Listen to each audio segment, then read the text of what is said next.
건강 속속 시간입니다. 요즘처럼 강력한 한파가 이어질 때 위험성이 커지는 질환이 있습니다.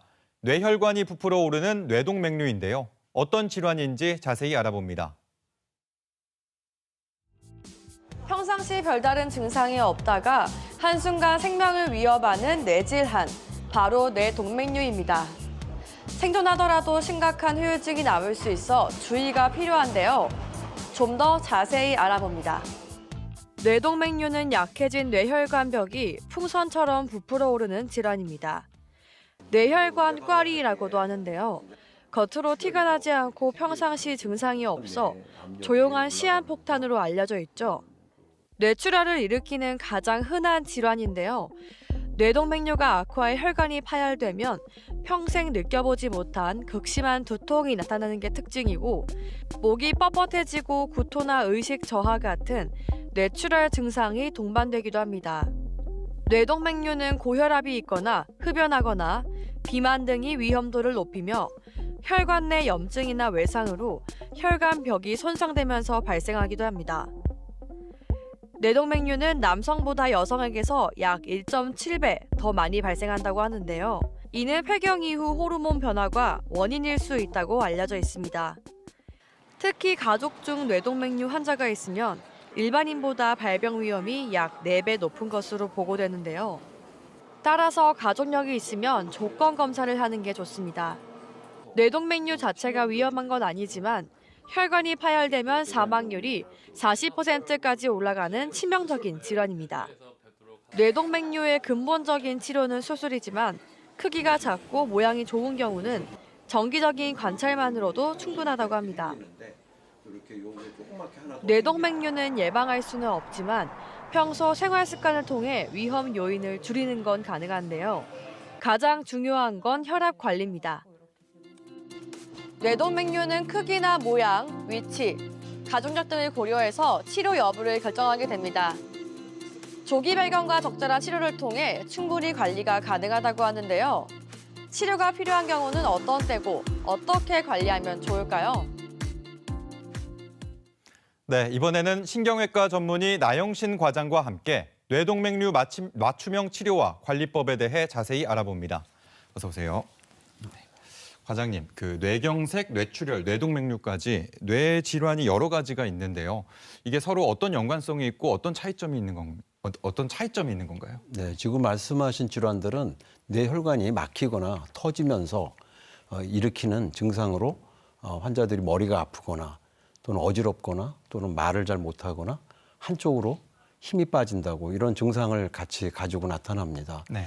그런데 뇌동맥류는 그중에서도 뇌혈관이 이렇게 부풀어 오르다가 터지기 때문에 환자가 짧은 시간 안에 아주 극심한 두통을 호소하고 토하기도 하고 심한 경우에는 의식을 잃기도 합니다. 그래서 뇌경색과는 달리 응급적으로 우리가 바로 검사와 치료들이 필요한 좀 매우 치명적인 질환 중에 하나입니다. 네. 그렇다면 뇌동맥류는 어떤 경우에 위험하다고 할 수 있습니까? 뇌동맥류는 실제로 좀 비교적 흔한 뇌혈관 질환인데요. 인구의 한 3% 정도에서도 잘 발견되는 질환입니다. 그래서 뇌동맥류가 있다고 너무 불안해하실 필요는 없습니다. 단지 이 뇌동맥류가 이렇게 겨울철이라든지 또는 이렇게 갑자기 추워지는 날씨에 혈압 관리가 잘 안 되신 분들은 이게 뇌동맥류가 파열할 수 있기 때문에 조심을 해야 됩니다. 그래서 이런 뇌동맥류가 특히 나이가 50세 이후에 여성에서 완경기 이후에 에스트로겐이 줄어들면서 혈관벽의 유연성이 떨어지면 그 부위에 혈압이 올라가면서 기존에 가지고 있던 뇌동맥류가 파열할 수 있습니다. 네. 그래서 이러한 그거를 예방하기 위해서는 실제로 본인이 뇌동맥류가 있는지 확인하시는 것들이 중요하겠고요. 그리고 뇌동맥류로 진단받으신 다음에는 생활 습관을 좀 바꾸셔야 되는 걸 추천합니다. 네. 그래서 평상시 금연 또 이게 술도 자제하셔야 되고요. 그리고 혈압 관리를 잘 하셔야 되는데 혈압 관리 하시려면 아무래도 생활 습관도 좀 개선하시고 그리고 유산소 운동을 꾸준히 하시는 것들을 추천합니다. 네, 생활 습관 얘기하셨는데 그렇다면 뇌동맥류는 환자 상태에 따라 어떤 치료가 필요합니까? 네, 동맥류는 특히 그 환자에 따라서 맞춤 치료하는 것이 가장 중요합니다. 네. 가장 효과적이고 가장 안전한 방법으로 치료를 하는 것이 맞춤 치료인데요. 동맥류가 있다고 해서 걱정하실 필요는 없고요. 그 좀 작고 그다음에 모양이 변하지 않고 그다음에 나이가 좀 고령이신 경우에는 CT나 MRI로 혈관 그 동맥류만 추적하셔도 그걸로 충분합니다.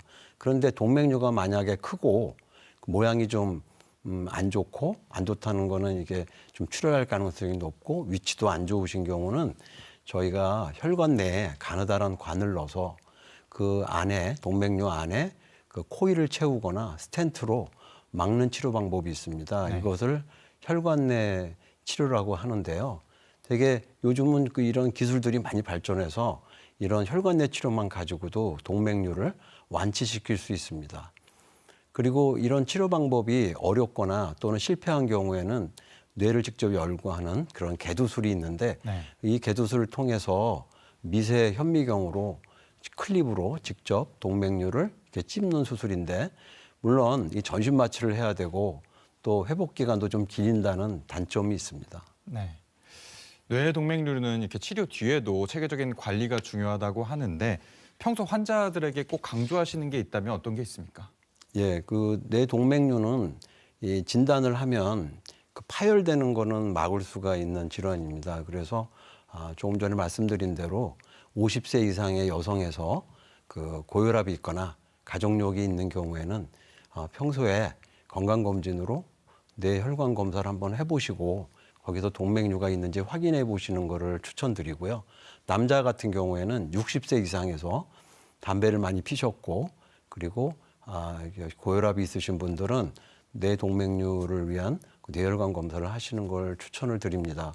그리고 평상시에 제가 환자들한테 그 뇌혈관을 건강하게 관리하는 방법이 뭐냐라고 이렇게 물어보시면 제가 잘 자는 거 중요하다. 그래서 하루 8시간 이상 충분히 수면하시고 그리고 금연하셔야 된다. 네. 그런 거 또 규칙적으로 유산소 운동 하시는 게 굉장히 중요한 것 같습니다. 그래서 이렇게 추운 날씨에 여러분들이 뇌를 건강하게 해서 잘 생활하셨기를 바랍니다. 네. 여기까지 듣겠습니다. 고맙습니다.